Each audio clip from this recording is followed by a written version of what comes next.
How to remove a song from your playlist on Spotify. Hello guys, in this video I'm gonna show you how to remove a song from your playlist on Spotify.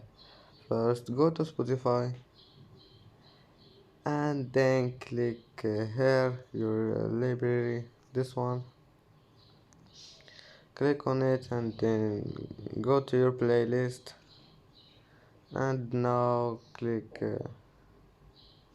the song you want to delete, like this one, and then click here